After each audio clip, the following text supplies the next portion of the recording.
Welcome back to Will's Chop Shop.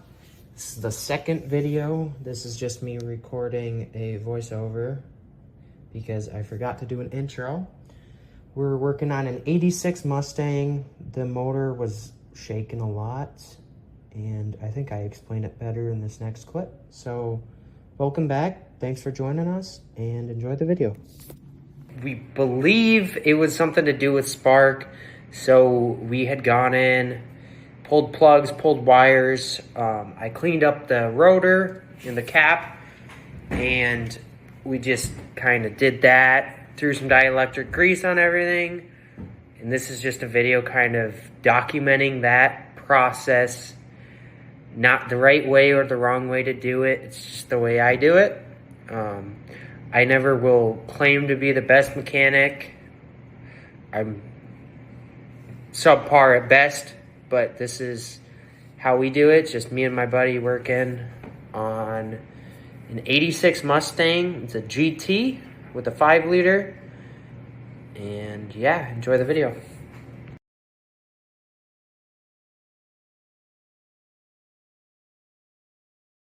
Right now we're still troubleshooting. I think we're gonna try to troubleshoot what we believe is a misfire. It's not misfiring that hard. If it is a misfire, it may just be starving of fuel. I couldn't get the fuel to show up on the fuel gauge, but I think the fuel gauge is broken because I break everything. I have a tendency of that. But we're hoping to just hook up his scan tool to it and see if for some reason it's throwing a code. I mean, the problem with that is it's an 80s car. It's older, so it probably will throw a couple random codes. But we'll go from there, and I will pick up the camera when we're scanning it. Turn on the ignition.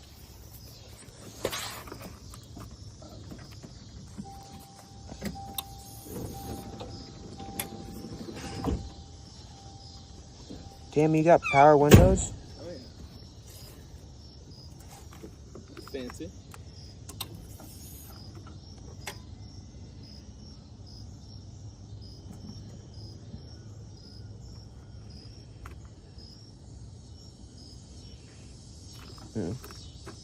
Okay, it's on. Test to hold, maybe? Is that what it is? Yeah. Have you ever had a code on this car? Yes. You have, okay. Yeah. Kind of just weird. Forgot how you do it. No memory. 22, 31, 67, 81, 82. Every code under the book? Pretty much. Okay. 22 is just like clear. 22 is clear? Yeah, so 22 means like everything's good, I'm pretty sure. Okay, that would make sense. So that's all of them. All right, we're gonna pull the plugs. Okay. Just see if any of them are, how they're looking. We'll see if we can't smell fuel, see if there's a stuck injector or something, or just anything like that. But yeah, we'll go from there. All right, I'm gonna set this back on time lapse. So this is where we decide to kind of dig into it, and we decided to just do plugs and wires, see what we find. I don't know if I filmed it, but we ended up finding a couple holes in the plug wires and a couple plugs that were just, they weren't fouled necessarily. They still sparked. They were still good in that sense, but they were all crusty and corroded and stuff. So we ended up swapping them out. That's what you'll kind of see in this time lapse. I think there's a couple more updates. I'm still new at this filming thing, so we're still kind of trying to get into it. Normally I don't talk through what I'm actually doing. I just do it. So we will try to film better and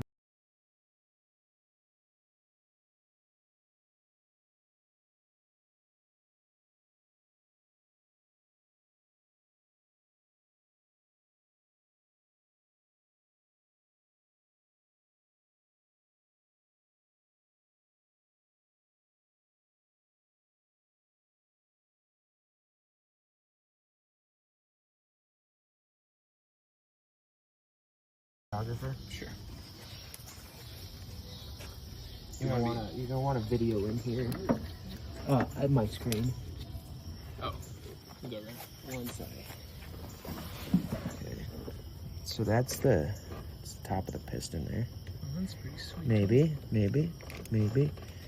Oh, maybe I'm not even in there. Yeah. No, I think you are. So that's the top of the piston. What the fuck is that? What is that? Wait. Oh, that's divots in the piston. That's the, okay, that's machine. That's part of the piston there. Yeah, okay. It's a machining. See, it's a machine mark. Yeah. A recess there. I don't see, what I'm looking for is, are we somehow, I want to look at this wall and see how we don't see any like rust or anything. Normally if you see rust, you're either, normally it's a sign of a head gasket going. Oh yeah. Because that coolant is kind of corrosive on the steel. So that's why I like to inspect cylinder walls. And like, obviously we have good oil flow. It's not scored or anything. Yeah, I like that. Okay. We are currently gapping plugs. I'm going to 0.045. This guy's a factory. This is straight from the factory, and I'll show you guys how I gap them. I don't know if I can actually spin my camera on this. Alright, so plug here. Hopefully you can see kind of what I'm doing. I got my plug here, and I'm going to take my 0.45 is what I want to gap it to. 0.045, I guess. And I'm just feeling here so I can get this in. So what I do is take my wedge, pry it out a tiny bit, and then we're working with thousandths of inches. So you really don't want to take too much. Like this guy, perfect. No, that's how I like my plugs, gapped. So I'm just doing that on all 8 plugs. It's something I used to not do, but I had a bad experience with some plugs on a Jeep I was working on, my parents' Jeep, and ever since then I've just gapped them. If you don't gap them right, sometimes from factory, I mean, I had literally the top here was touching here, so it was touching the point, so it wasn't getting sparked. So if you don't gap them right, it really shows you. It'll show you that it doesn't like it. So that's the importance of gapping it. Update. Doing plugs. Jairus is over there still doing plugs. I came to this side to pull a plug wire off, and I discovered, and this could be a root cause of our misfire, this boot's all cracked. Let me try to set it this so you can really see it. But if I can steady my camera, that's no bueno. I don't know. To me, it looks like it got hot here, and then started cracking. And it's a shame because these are, I mean, relatively new coil wires. Whatever, distributor wires, whatever you want to call them. But can't do that. So the way you do plug wires is you just find the longest one. Now I'm starting with, I believe it'd be cylinder 8. Match up lengths, and these guys are a little shorter, but it won't matter that much. And then I'm just gonna do one at a time so you don't route it wrong or you don't put it on the wrong cylinder. But that's the way to do it. So yeah, I'll check back in when all the plugs are in and all the wires are on, and we'll start it back up and see what happens. Unhinged compared to the last one. Yeah. Last one was just like me, monotone, like speaking to myself. Yeah, you're gonna lose 2 of your subscribers. I'm gonna lose I'm gonna lose all of my subscriber fan base, dude. But yeah, so right now, what are we doing, Jairus? Jairus is throwing plugs on in this side. and he's properly torquing them down, right, Jairus? Yep. Down to torquing it to spec, factory spec. Good and tight. I say too much. I realize that too. And I don't think I'll cut any of this out of the video either. A whole minute and 16. Because that would require editing. Yeah, and I'm not gonna pay for the editing software to do transitions either. So we got to work on the transitions. But so we will pull. I'm still continuing on plug wires, and we will pull those, and then we'll go to the plugs themselves on this side. Cheers, let me see that plug there. Yeah, so this is what we're dealing with. The gray stuff's anti-seize, obviously, but the top of the plug looks crusty, and it might be something you could clean, but I am not the type of guy to clean the spark plug. I'm gonna throw a new one in, because who knows how old these are.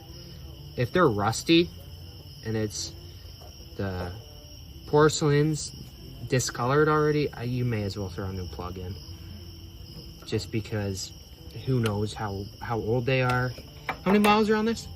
About 100K since the rebuild. Yeah, the rebuild was 100K ago. It's got like 200K on the bottom. Honestly, I would say these are probably from the rebuild. Really? Look, there's rust on them. Yeah, that's true. They don't. Yeah, I would say they're from the rebuild. That wouldn't shock me. But yeah. All right, I will check back in. Maybe when we get all the plug wires in, probably sooner. Or if we find a big thing. Starting it after plugs and wires.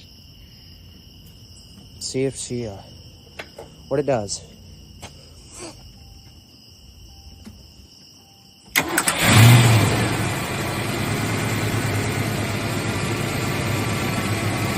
Sounds healthier. Yeah. See how it goes on the idle drop roll.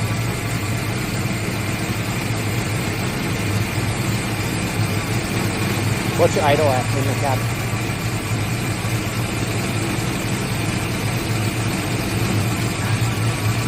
It's at low idle. Oh, here it kicks.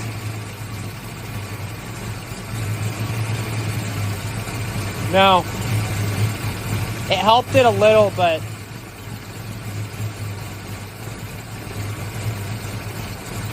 that's so. I videoed right when you grounded.